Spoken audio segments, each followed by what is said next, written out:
Hey guys, welcome back to Scary Stories with Cy. I'm Cy.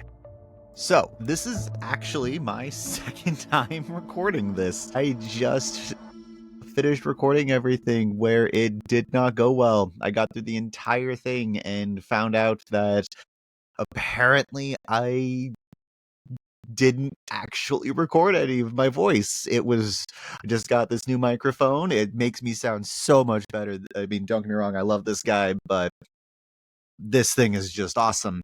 But I ended up going through, recording the entire thing, and all it looks like is I'm just bouncing around, moving my mouth. It did not work out right. But hey, like I said, welcome back to Scary Stories with Cy, and I'm Cy. So this week is actually our second week of this whole new layout I'm doing, with November being a month for serial killers. First week, we talked about the BTK killer and his hold that he held on the Sunflower State, or more specifically, Wichita, Kansas. This week, we're actually going to be discussing the first known serial killer in America, HH Holmes, or what he was known by originally by his first name, Herman Webster Mudgett. Now, this whole incident took place in America in the early 1890s. The interesting point behind this is it actually took place shortly after, and I really mean shortly after, the time period of London and Jack the Ripper. It's theorized by some people that Jack the Ripper and H.H. Holmes could have been the same person. This is all, in fact, this is all due to the fact that nobody ever discovered who Jack the Ripper was. And then H.H. Holmes, the first serial killer to come out of America, who was very bloodthirsty and still to this day considered one of the worst out of America, they kind of assumed that the two could be connected. After the research that I have done, while I guess theoretically anything's possible, I strongly do not believe that these two are connected in the slightest. I couldn't find any example of Holmes leaving the country, and everything about Holmes was localized to America, and it just didn't match. So I don't really feel like they were connected. But before we get into any of that, I wanted to start off this with a couple of things. One, obviously, I'm going to be talking about a lot of deaths. There's going to be a lot of, we're a horror history podcast. I'm going to be talking about a lot of things that are, well, people have died. And this, my other warning is that this is an odd episode. Like, everything that I'm going to be telling you is 100% factual. It's just that a lot of it is so bizarre, it doesn't sound real. And I mean, maybe you've looked into it. H.H. Holmes is probably one of the most famous serial killers in America, so his story is very well told at this point. But I'm going to try to hit up a lot of things about what Holmes was as a person going into everything, and what I feel like could have potentially led into things. Now, like I mentioned, if you are not in the headspace to listen to the whole serial killer concept or people being murdered, I strongly suggest skipping this week. Maybe you'll feel more up to it next week. And next month, we're not going to be talking about serial killers in the slightest. But trigger warning for that. And if you have any questions about anything that I'm posting or anything that I'm talking about Holmes, remember, I am now posting all of my sources in my description and encourage you to look into these things yourself. I only really talk about these stories for about 20 to 30 minutes, and there's sometimes decades worth of information to have in this. So I always recommend doing your own research and looking into everything. I just kind of give everybody the top layer kind of concept. But with that being said, I guess we'll just go ahead and get into it. So starting as one does at the very beginning, Herman Webster Mudgett was born on May 16th, 1861, Galmanton, New Hampshire, to one Levi Horton Mudgett, and I really hope I say this right, Theodate Page Price, Now, Levi was Holmes's father. He was very strict, and unlike from our last week where he just had a strict traditional family, Holmes had a very abusive father. His father was a farmer and a trader who held his family to their extreme Methodist religion. So they were a very devout, very religious family, but not exactly the safest place for children. It's actually believed that Levi would go so far as to use chloroform on his children whenever they started acting out. Now, I know people have joked around about it in the past, about using the naptime spray or anything like that. It's one thing for a stressed out mom to make a joke about how they want to do it. It's an entirely different thing to actually chloroform your child. But his mother, Theodate, she was not as bad, but that doesn't make her good, if that makes sense. She followed her husband's lead and was very, very devoutly religious. She was believed to have been a passively non-abusive person and somebody that would just kind of sit back and watch. So while she herself never actually did anything to Holmes, he was able to see how much she also didn't do anything to help him. And if you listen to the whole concept and argument of nature versus nurture, a lot of people believe that where Holmes was concerned, a lot of his violence and his hostility actually came from a nurture aspect. His abusive father, his mother taught him the lack of empathy, and then we're going to get into this next part, which, to be honest with you, was a twist, that of M. Night Shyamalan. I did not see this coming in the slightest. Holmes was, believe it or not, he was terrified of mortality, I guess. Ultimately, he was scared of death. He was scared of doctors. He was scared of cemeteries. He was horrified of anything like that. And people didn't really treat Holmes well. He was always the butt of everything. He was practically tortured in certain circumstances. This was said to be a positive thing to help him. So before I get into that, people would say that Holmes was born evil, but one has to wonder the way that he was brought up with everything, the whole nature versus nurture aspect. How many people are actually born evil versus seeing everything happen throughout their life and just continuing on the trend? Now, going back to the whole thing about how Holmes was afraid of the doctor, his family and people around him decided to quote unquote help him, and they locked him into a room with a skeleton. He was terrified, and later on, Holmes himself actually admitted that this had a large contribution to his fascination with death. The goal was it was kind of the whole face your fears aspect. He's scared of death. Throw him in a room full of death and he will come out better. But a theory is that it worked too well. And he went in being terrified of death and came out with the fascination of death. But with the skeleton incident behind him, Holmes started doing the most common thing serial killers would do: torture animals.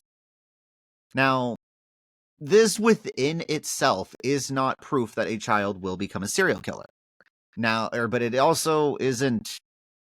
It's a pretty good indicator that you should probably keep an eye on that. People that torture animals don't normally grow up to be the most contributing members of society. That does not mean that some people did not go through and torture animals as a child and then grow. I don't want to say grow out of it, but grow out of it, if that makes sense. You were a vindictive child, had a bad time or whatever, but it is a common thing that you see among serial killers that they all happen to abuse animals when they're young as a way of kind of testing the waters and see what they can and what they cannot get away with. And though Holmes was more or less left to his own devices after that, that's also both not a good or a... In 1878, he got married. And at that point in time, he would have only been 17 years of age. But again, this is 1878. It's entirely different. Somebody getting married at 17 is not just okay, it's pretty common, actually. But he married a Clara Lovering, and they even go on to have a son later on named Robert in 1880. This didn't last long, though, because Holmes ended up leaving both of them pretty early on. I don't even think Robert was a whole year old by the time that Holmes had ended up abandoning both of them. Robert and his mom, Clara, both left, and for the most part, lived very normal, law-abiding lives. I mean, I'm sure there were some hiccups here and there, who doesn't, but... So, Robert even went so far as to become an actual city employee. He wasn't like a judge or anything, but he was a public accountant. And while I couldn't find too much about Clara, she does seem to have at least a better ending than her ex-husband. She never really seemed to have remarried, and she was given 100% credit to raising her son the entire way through. So it doesn't really feel like she ever dated anybody. I mean, I guess if the last person you picked ended up being the first serial killer in the history of your country, I can understand being scared about picking the next person.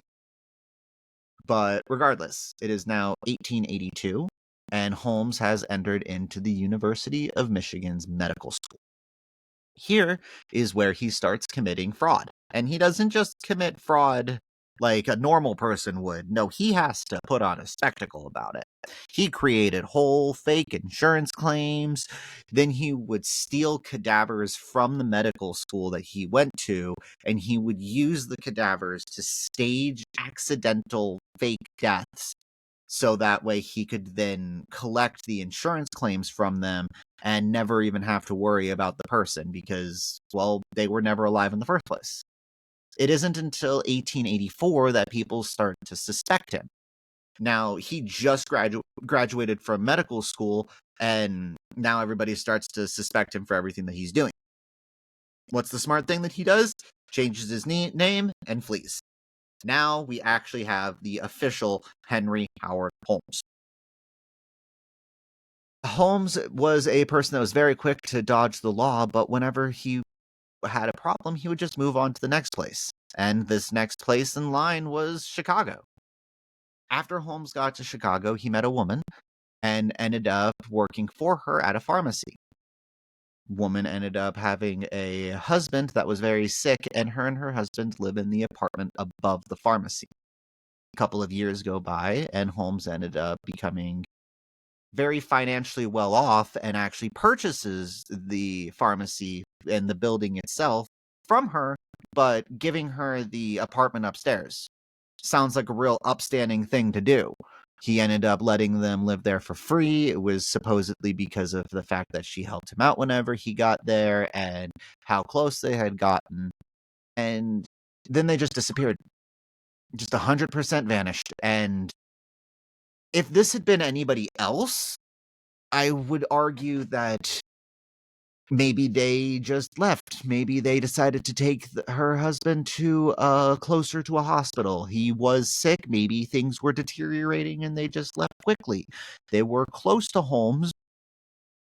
Maybe they left all of their stuff with him. But with everything else that this guy has done,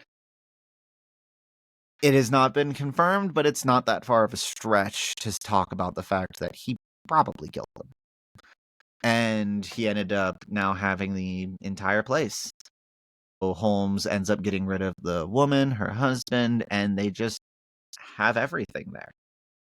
So, now remember how I had said that Holmes had gotten married at 17, and the fact that he had a different name back then?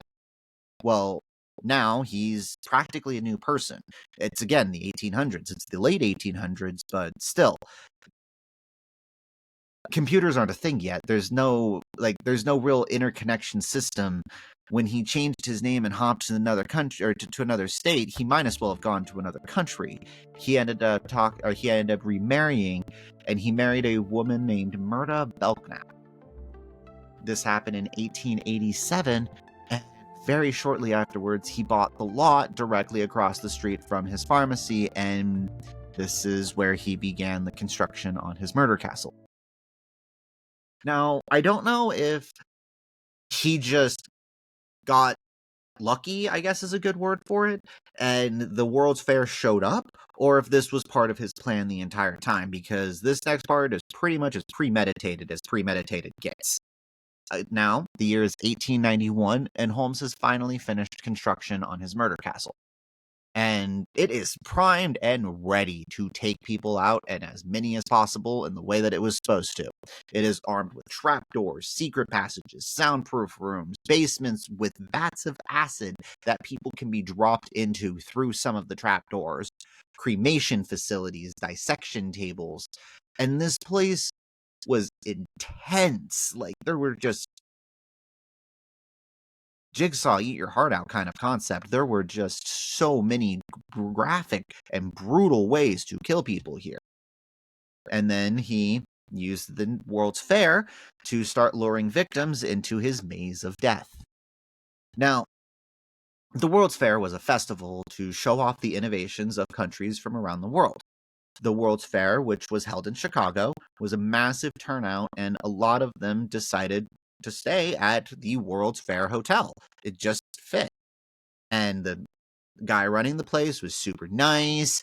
He seemed like a fantastic idea. It was just right down the street. He would give you your key and just take you directly to your room, give you your key, and introduce himself on his way walking away, saying that he's the owner of the hotel, Mr. Holmes. But then, whenever you get there, the next time you went to go anywhere, the halls weren't the same way anymore. You swear that you went down this hallway, but now it dead ends. And suddenly the floor gives out, and now you're just gone. It's unclear how many people died at this time in the hotel, but again, with the time period that it was, there were so many people that were going missing during that time. Holmes is one of the serial killers that we don't have a specific body count to them. They say that it's 9 people, but that's kind of the minimum. And I'll get into that here in a second, because this is kind of where things start to get dicey for Holmes. So the year is now 1894, and Holmes is partnered with a Benjamin Peitzel for an insurance scam. The plan was that Holmes would do what he had done in college, take out a sizable insurance policy on Benjamin. And where Benjamin was concerned, the plan was they were going to fake his death, and the two of them would split the money and just go their separate ways. For Holmes, though, he told him what the plan was. The plan was that he was going to be killed, and then they were going to go their separate ways when he got the insurance money. He was being honest. So, Holmes did exactly what he said. He pulled out the insurance policy, killed Benjamin, kidnapped and murdered his 3 children, just in case, because you don't want any witnesses, and then got the insurance policy and left. So, at the end of the day, Benjamin was one of the final victims of HH Holmes. Shortly after this, in November of 1894, a detective agency called Pinkerton Agency was chasing after Holmes for quite a while, actually. And finally, in Boston of all places, they finally caught up to him. They had him arrested under the guise of several warrants, and very too soon quickly discovered everything that had happened with Peitzel and the insurance fraud. Then they traced that with the deaths of the children and kind of just went their way backwards. Then in 1895, authorities now had possession of the murder castle. Didn't take long to figure out what was going on. The building was eventually torn down and destroyed, deeming the building to just be too dangerous. So Holmes had basically found a very ingenious way of killing people and almost got away with it, too. In 1896, that's whenever he was actually convicted for specifically the murder of Benjamin Peitzel. Now, there was obviously other killings and other people that had died, but there wasn't enough physical evidence of any of the other victims to directly connect them to Holmes. Like, there was a lot of dead people, but who were they? And he actually took credit for too many murders. There So I say too many like it's too many people were killed, and that's true because anybody getting killed, I guess, is too many people getting killed. But he had a different problem. He was saying that he killed people, and then those people were coming forward going, wait, what? No, I'm right here. I'm good. I'm not dead. And so on paper, Holmes confessed to a total of 27 murders. They've confirmed that he has at minimum killed 9, and it's not exactly clear. Some scholars even go as far as to say maybe he's killed even more than the ones that he was taking credit for. I will say, if he's taking credit for people that he thought were killed but actually were perfectly fine, probably doesn't need any. He probably said what he thought he did. He probably thought he killed 28 people. So in my opinion, the only way it was more would be if he had actually didn't realize that he killed more, which I guess is possible. But tried, convicted, and everything was done on May 7th, 1894. Holmes was convicted of all of those things and then sentenced to death. He was going to be executed by hanging in Philadelphia. Tradition that anybody who is being executed is always asked the same question: do you have any final words? And I like to see what those are, because it kind of, you have nothing left to hide. Like, I mean, I guess you could, but like, you're going to be dead in a few minutes regardless as to what you are doing. Like, nobody else can hurt you. There's no reason to lie at this point besides just a desire to. So I'm going to read over what his last words were, and to anybody interested, like, we've pretty much covered almost everything, so if you're not interested in hearing what his last words were, totally get it. But going into that now, he had said, "I was born with the devil in me. I could not help the fact that I was a murderer no more than the poet can help the inspiration to sing. I was born with the evil one standing as my sponsor beside the bed where I was ushered into the world, and he has been with me since." Why is it that, like, back then people had a way of talking? Like, that's not how somebody with their last words would talk nowadays. That's very elegant for, I mean, I guess at least he picked fancy words, however, whatever. And that's the life. I mean, since then, he's become one of the most popular topics for true crime enthusiasts. But that was pretty much the story of H.H. Holmes. Now, I mean, there were specifics about the castle. I always recommend looking into that, and you can even find some schematics for it. It's really cool the way that the hallways were set up, and like how some walls would like go from one side and they can retract over to the other. It's really interesting to see. There's a video game series that's called the Dark Pictures Anthology, and while it's not directly based on the story of H.H. Holmes, they have a installment called The Devil in Me, where that game actually goes over the murder castle for the most part. It kind of shows off that, and you can even see the inspiration behind how everything is. I don't want to give anything away in case anybody's interested in going to go play it. I strongly recommend those games. They have plenty of replay value. They've got like, I think 10 to 15 different endings. I still haven't finished all of them. But with all that being said, that's where we're going to be ending this week about H.H. Holmes and his murder castle. Now, next week, I am going to be going over an entirely different story. I learned about them while doing my research this week, and it is a story of a Colombian serial killer that, with his body count, I'm very surprised hasn't been discussed yet, or, well, as often as I'd imagine he would be.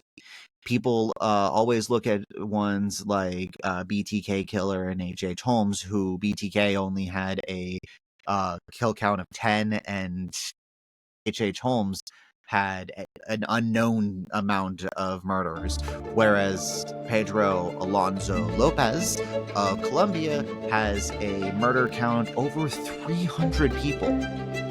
And I don't want to go into any more details because, I mean, of course, we're going to be talking about that next week. But with all that being said, I really hope you guys enjoyed everything, and I will be posting a question down at the bottom. Remember to follow and subscribe so that way you guys don't miss an episode. But until next time, see ya.